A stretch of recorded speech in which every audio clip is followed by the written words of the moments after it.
கிறிஸ்துவில் பிரியமானவர்களே, இந்த நாளுக்கான தினசரி தியான வசனம் மத்தேயு எழுதின சுவிசேஷம் 14வது அதிகாரம் 23வது வசனம். மத்தேயு 14:23. மேத்யூ 14:23. அவர் ஜனங்களை அனுப்பிவிட்ட பின்பு தனித்து ஜெபம் பண்ண ஒரு மலையின் மேல் ஏறி சாயங்காலமான போது அங்கே தனிமையாய் இருந்தார். இப்போ ஜனங்களை அனுப்பிச்சிட்டாரு. ஏன்னா ஜனங்கள் இன்னும் அப்பத்துக்காக அலையிறாங்கன்னு சொல்லி அவங்கள அனுப்பிச்சிட்டாரு. சீசர்களை நீ ஏறி போங்கன்னு வற்புறுத்தி அவங்கள இது பண்ணிட்டாரு. ஏன்னா காரணம் என்ன, அவங்களுக்கும் போக விருப்பம் இல்லை, அவங்களையும் படகுல ஏறி அனுப்பிச்சிட்டாரு. இப்போ அவர் தனித்து ஜெபம் பண்ண ஒரு மலையின் மேலே ஏறி போகிறார். அங்கே போய் தனியாக இருக்கிறார். நீங்கள் லூக்கா 5வது அதிகாரம் 16வது வசனத்தில் பார்த்தீங்கன்னா, அவரோ வனாந்தரத்தில் தனித்து போய் ஜெபம் பண்ணி கொண்டு இருந்தார். ஆனால் நீங்கள் இந்த ஆங்கில வேதாகமத்தில் பார்ப்பேன், ஆஃபன் வித்ட்ரூ ஹிம்செல்ஃப். என்ன வழக்கத்தின்படி எப்போவுமே போய் அவர் தனியாக ஜெபம் பண்ணிக்கிட்டே இருந்தார். கர்த்தராகிய இயேசு கிறிஸ்துவனுடைய வாழ்க்கையை பற்றி சொல்லனா எப்பொழுதுமே என்ன, அவர் எப்போ பாரு போய் தனியாக ஜெபம் பண்ணிக்கிட்டே இருந்தார். இதுதான். ஏன்னா நம்ம நிறைய இடங்களில் பார்க்குறோம். கெத்செமனே பூங்காலையும் நீங்கள் பார்த்தீங்கன்னா மத்தேயு 26வது அதிகாரம் 36வது வசனத்தில் பார்க்குறோம். அவரை கைது பண்ண வர்றதுக்கு முன்னாடி அவர் தனியாக போய் ஜெபம் பண்ணிட்டு தான் இருக்கிறாரு.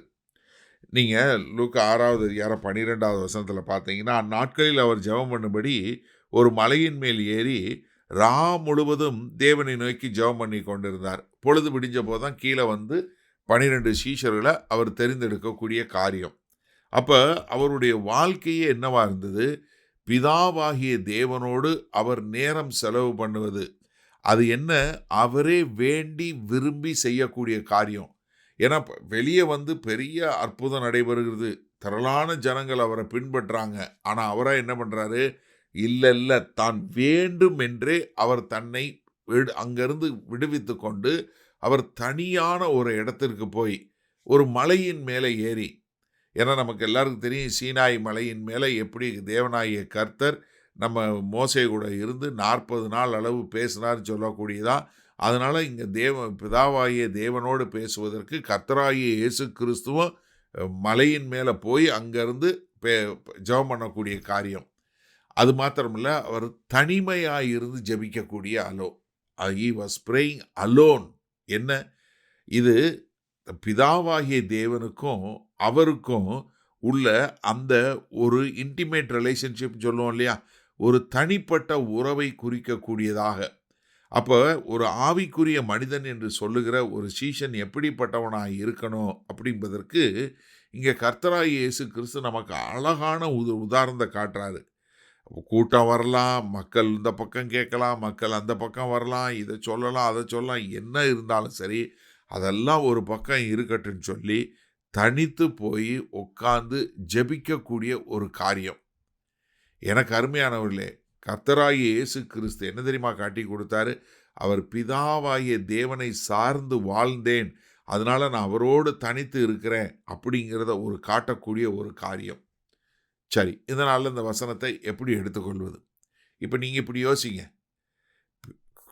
தேவனுடைய குமாரனாகிய கிறிஸ்துவே எல்லாத்தையும் காட்டிலும் பிதாவாகிய தேவனோடு நேரம் செலவு பண்ணி அவரோட தனித்து இருக்கிறதா முக்கியம்னு சொல்லி காட்டினார்னா, அப்போ நீங்களும் நானும் எந்த அளவுக்கு அதை சார்ந்து பிதாவாகிய தேவனோடு ஜெபத்தில் தரித்திருக்கிற மக்களாக இருக்கணும்?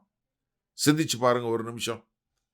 ஏன்னா நம்மளுடைய காரியங்கள் என்ன தெரியுமா, நீங்கள் எந்த அளவிற்கு தனிப்பட்ட முறையில் நீங்கள் பிதாவாகிய தேவனோடு நேரம் செலவு பண்ணுறீங்களோ அந்த அளவுக்கு வெளியரங்கமாக பிதாவாகிய தேவன் பதில் கொடுப்பார்.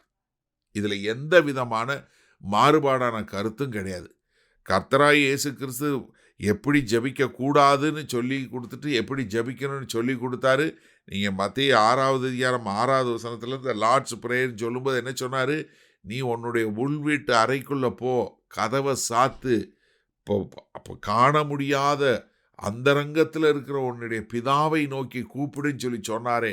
அப்போ எனக்கு அருமையானவர்களே, நம்ம தனிப்பட்டு இருக்கும்போது நம்மளுடைய தனிப்பட்ட ஜெபத்தை ஒரு நாளும் நீங்கள் மிஸ் பண்ணவே பண்ணாதீங்க. அதனுடைய தாக்கத்தை, அதனுடைய தேவையை தயவு செய்து நன்றாக புரிஞ்சு கொள்ளுங்க. நீங்கள் தனிப்பட்ட முறையில் பிதாவாகிய தேவனோடு இருக்கும்போது அது உங்களுக்கு ஓய்வு எடுக்கிறதுக்கு இல்லை.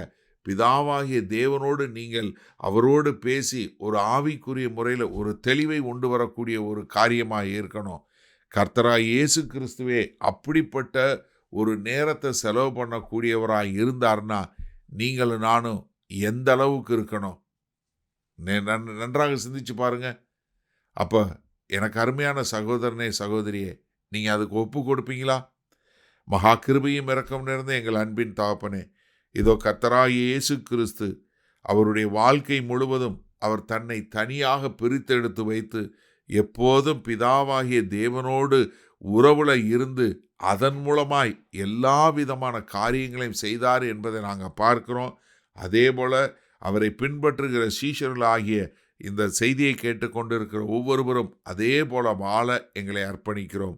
மீட்பரும் இரட்சகருமாகிய இயேசு கிறிஸ்துவின் மூலம் பிதாவே, ஆமேன். கர்த்தர் உங்களை ஆசீர்வதிப்பாராக. நாம் இன்று மாலை மண்ணால சந்திப்போம்.